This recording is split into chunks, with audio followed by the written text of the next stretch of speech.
Bismillahirrahmanirrahim. Alhamdulillahirabbil alamin wa sallallahu wasallam ala sayyidina Muhammadin wa ala alihi wa sahbihi ajmain. Alhamdulillah, Habib Husin Al-Junaid, Habib Husin bin Syekh Al-Junaid serta saudaranya Habib Alwi, pada asatizah, pada tuan-tuan haji, puan-puan hajah sekalian. Alhamdulillah, syukur kita pada petang ini dapat kita berhimpun, kita dapat berkumpul. Kalau di Kota Tarim awal Syaban, mereka ni baru balik pada ziarah Nabi Hud alaihi salam.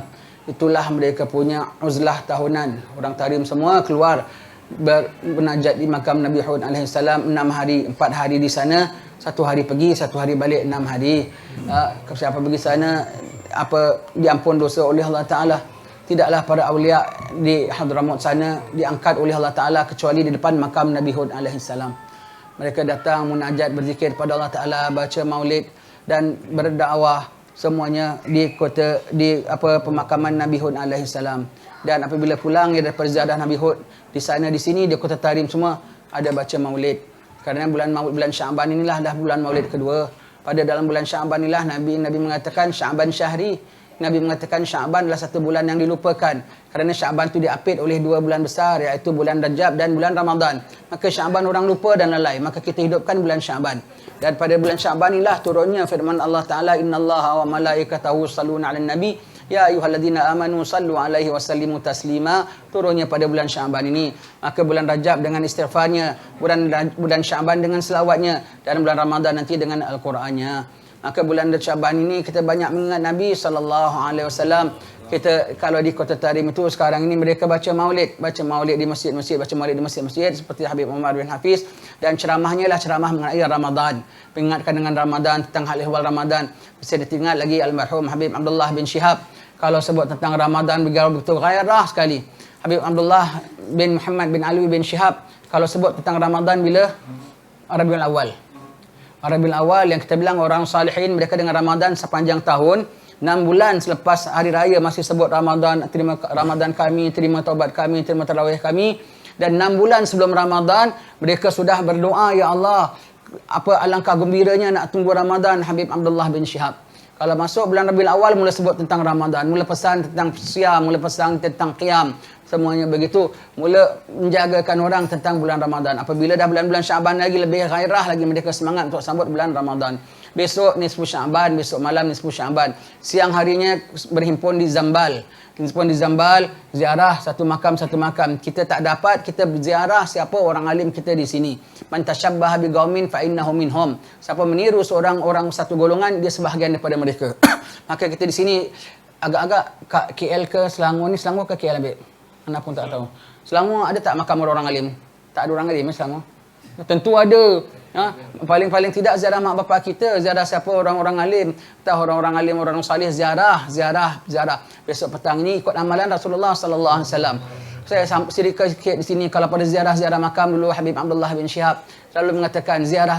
Kenapa ziarah? Sebab Rasulullah ziarah pada malam nisfu Syaban, Rasulullah ziarah makam.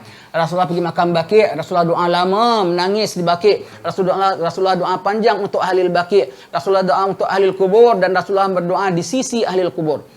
Nabi minta panjang. Kenapa ahli kubur? Habib masyhur Habib Abdullah bin Syihab mengatakan kerana di kubur ini zahirnya nisannya terpacak.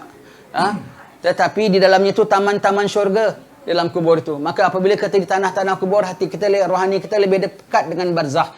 Kita diambang pintu alam kubur barzakh. Maka kita di kubur-kubur begitu. Habib Salim Syatiri pulanya selalu menyebut, dulu Habib Abdullah bin Syihab, kemudian Habib Salim Syatiri, kemudian Habib masyhur sekarang Habib Umar yang memimpin majlisnya. Kalau Habib Salim Syatiri selalu mengatakan, kita ziarah kubur, sebutkan hadis-hadis tentang ziarah kubur. Nabi mengatakan, dulu aku larang kamu ziarah kubur, sekarang ziarah kubur, ingatkan tentang kematian. Dan tak ada mana syiriknya, kata Habib Salim Syatiri. Orang sekarang bilang, kita ziarah kubur gini, dibilang syirik.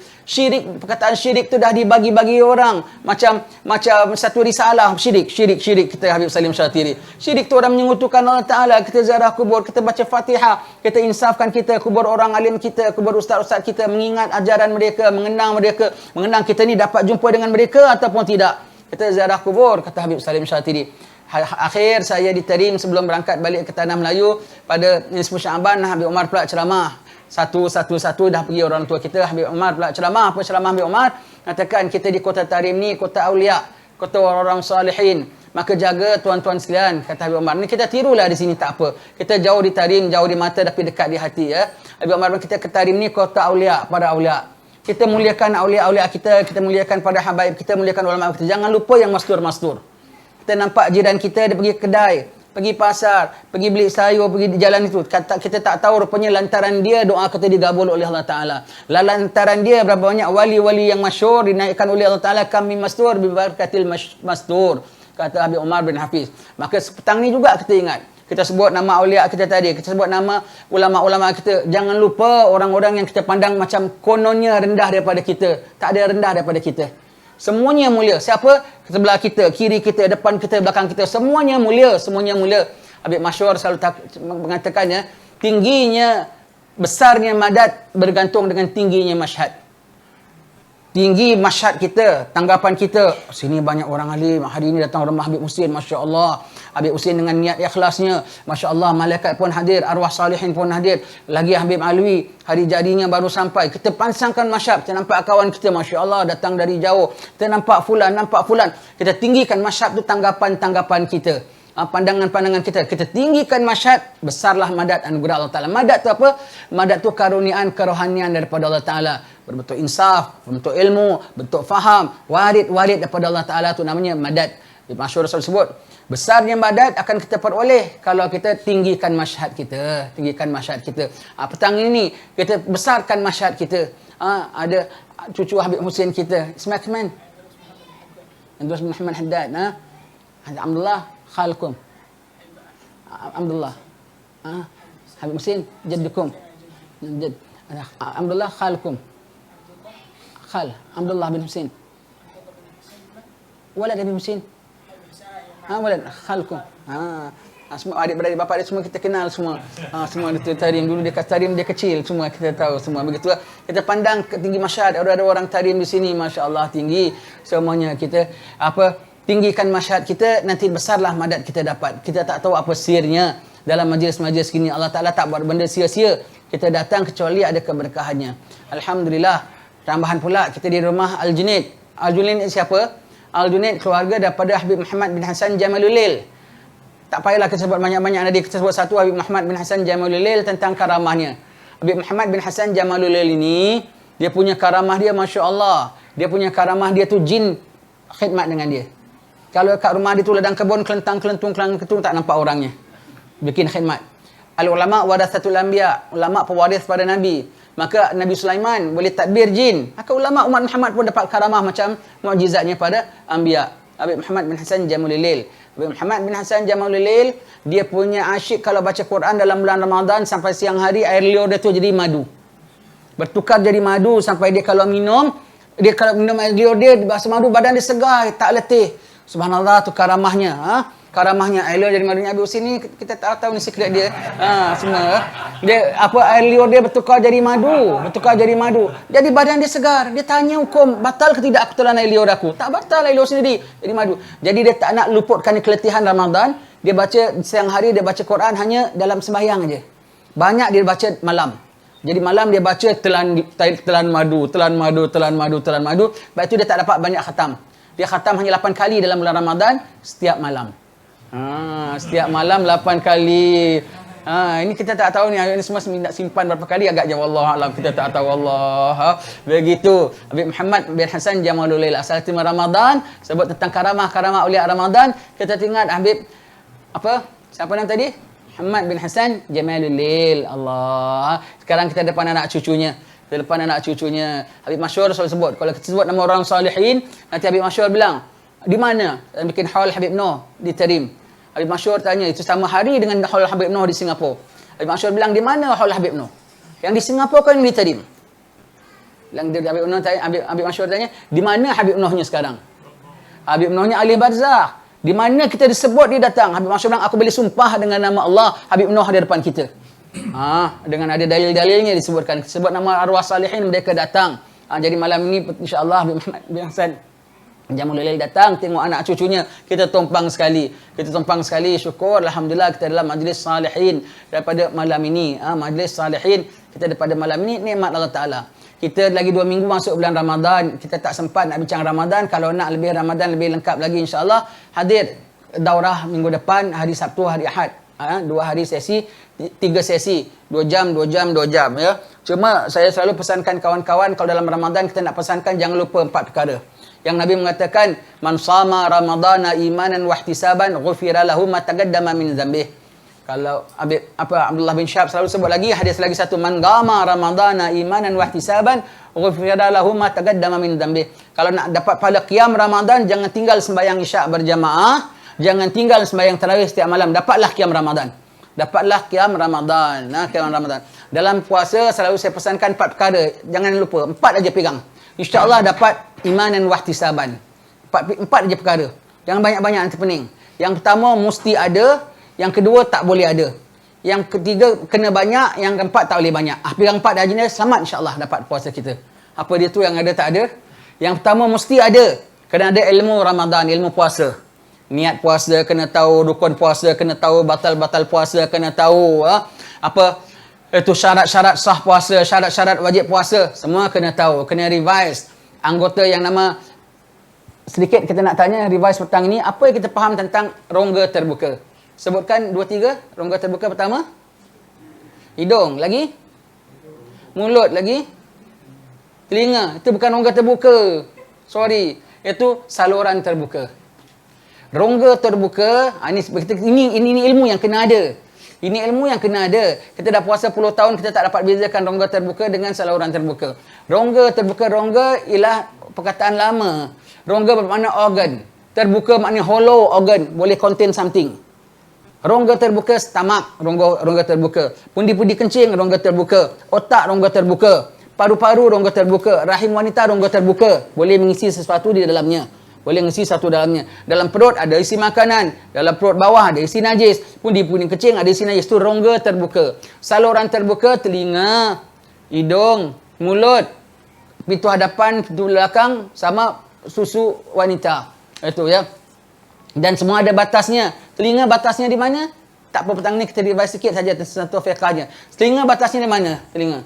Kalau kita begini dah batal puasa belum? Telinga mana batasnya? Kelingking. Kelingking kita taruh paling deep inside, yang tak boleh reach tu, itulah batasnya. Jadi kalau orang gatal garuk telinga pakai jari telunjuk, batal tak? Kerana telunjuk kelingking mana lagi besar? Maka tak batal. Kalau pakai pen, batal tak? Kecuali pakai pen yang gemuk. Pen marker yang gemuk, tu tak batal lah. Masih lagi gemuk. Itu telinga. Hidung mana batasnya? Haisyum. Kalau kita hidup air rasa pedih, itu batasnya. Jadi kita bersihkan luar-luar sini belum lagi. Tekak mana batasnya? Makhraj huruf ha yang tak bertitik. Alhamdulillah. Ha. Apa turun bawah hukum makan, apa naik atas hukum muntah. Pintu hadapan, pintu belakang. Pintu hadapan bagi laki-laki itulah pintunya. Pintu belakang bagi laki-laki dan wanita itulah pintunya. Pintu hadapan bagi wanita yang masih anak dara, masih perawan, ketika dia diri ke, dia menyangkung ke, itulah pintunya. Bagi wanita yang sudah biasa dengan suami, maka ketika dia menyangkung, itulah pintu yang dimaksudkannya. Ketika berdiri, itu namanya pintu luar. Ketika dia menyangkung, itu pintu yang dimaksudkannya. Semua kita kena faham. Dalam fiqah puasa ni kena faham. Kena faham, kena ulang kaji segala pelajaran kita, fiqahnya. Jadi itu mesti ada, tak boleh tidak.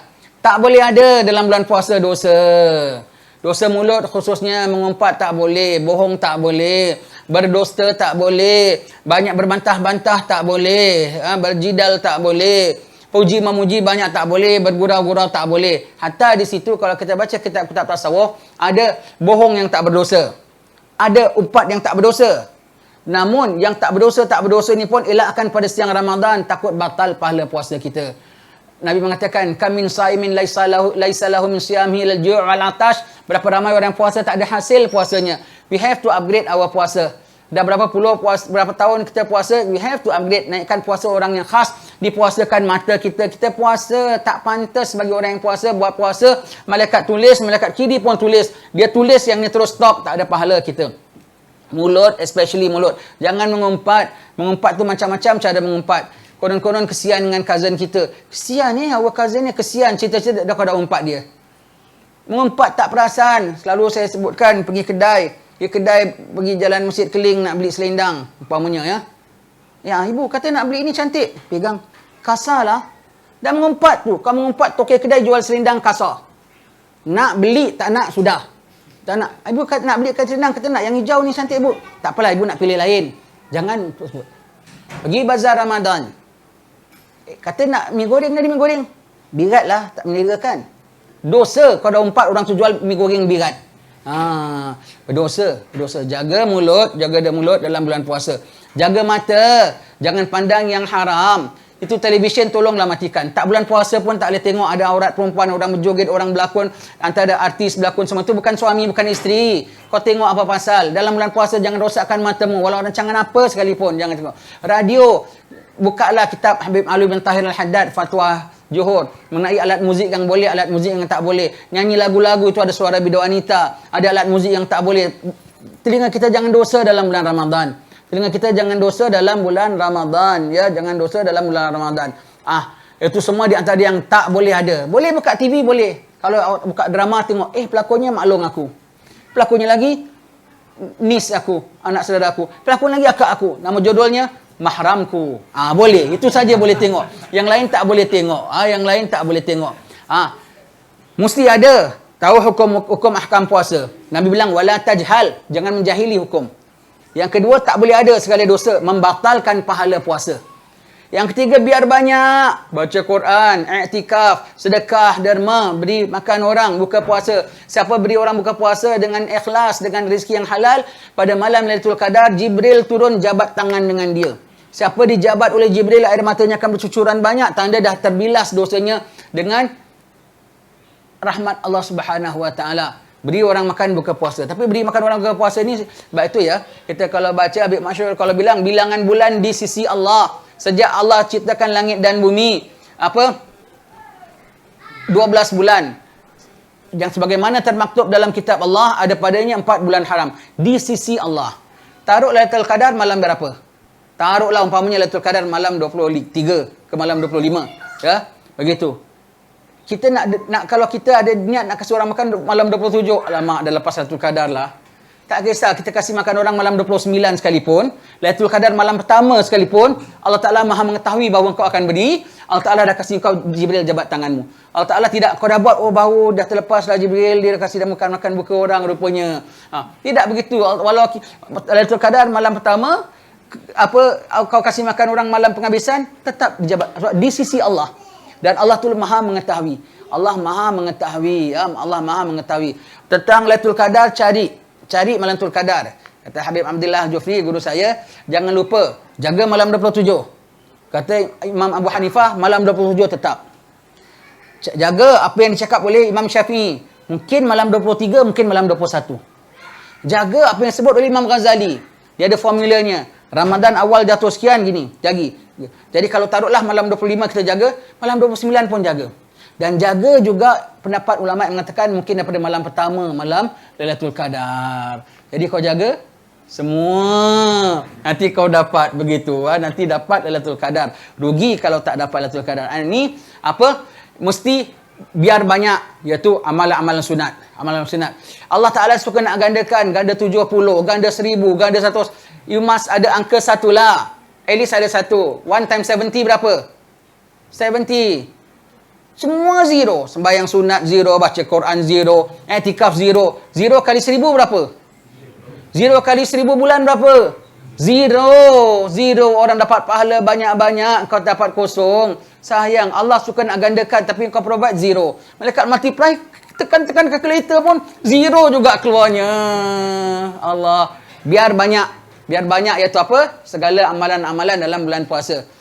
Biar sedikit segala kenikmatan, kesedapan. Imam Haddad sebut dalam kitab Nasihat Diniyahnya, pada salaf kita hatta dia punya bulan puasa dikurangkan adat-adat, dilebihkan ibadat-ibadat. Adat-adat pada hamba aib apa? Maulid, hadrah, Ramadan tak ada. Ratib ada baca Quran. Hatta kalau Imam Malik dia punya jabatan fatwa pun tutup dalam Ramadan. Hanya yang penting-penting saja, yang lain semua lepas hari raya nanti. Quran. Imam Syafi'i pun begitu. Sebab itu Imam Syafi'i dalam bulan puasa pun tak banyak baca Quran. Setakat 2 kali aja. Setiap hari 2 kali khatam aja. Tak banyak. Allah, Imam Syafi'i. Semua konsentrate ibadat-ibadat yang khas saja. Kita bilang apa? biar sedikit hal ehwal dunia. Imam Haddad mengatakan dalam bulan Ramadan segala kesedapan yang betul dipandang, yang didengar, yang dipakai, yang dimakan, semuanya biar sederhana. Semuanya biar sederhana. Kenapa? Kita dalam bulan Ramadan. Dalam Ramadan. Jadi minta maaf kaum ibu ya. Balik jangan pergi section 7 ya. Nak beli abayah baru, nak beli apa. Kau bapak nak beli serban baru, nak beli gamis baru semua. Ramadan pakai yang sederhana. Ramadan pakai yang sederhana. Pakai yang sederhana cara orang-orang zuhud. Tengok habaib ditarim semua. Kalau Ramadan simple. Ibadatnya tak simple. Nanti lepas hari raya Habib Hussein aku seziarah dia, Habib Hussein atuk dia kurus. Kalau Ramadan nampak kurusnya dengan puasanya, dengan malamnya, semua bukan muda tu, bukan muda semuanya. Dan Habib Hussein tu bukan kiranya orang-orang yang ulama-ulama besar ni, tidaklah, kira orang-orang tua tadim lah. Pun ibadahnya tarawihnya berapa set dengan malamnya. Nampak dia punya lusuhnya dalam bulan puasa. Nampak dia punya penghayatan iman dan wahtisabannya.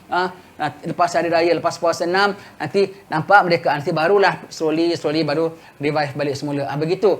Jadi dalam bulan puasa jaga, mesti ada pengetahuan hukum, knowledge Ramadan. Tak boleh ada perkara-perkara haram dalam bulan puasa. Mata, telinga, mulut, semua kena jaga. Biar banyak amal ibadat. Biar sedikit kesedapan dunia dalam bulan puasa.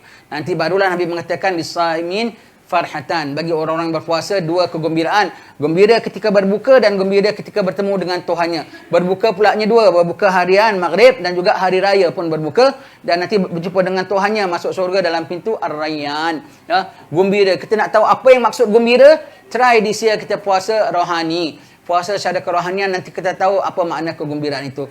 Sekian saja yang dapat kita sampaikan pada petang ini. Semoga Allah Ta'ala merahmati kita.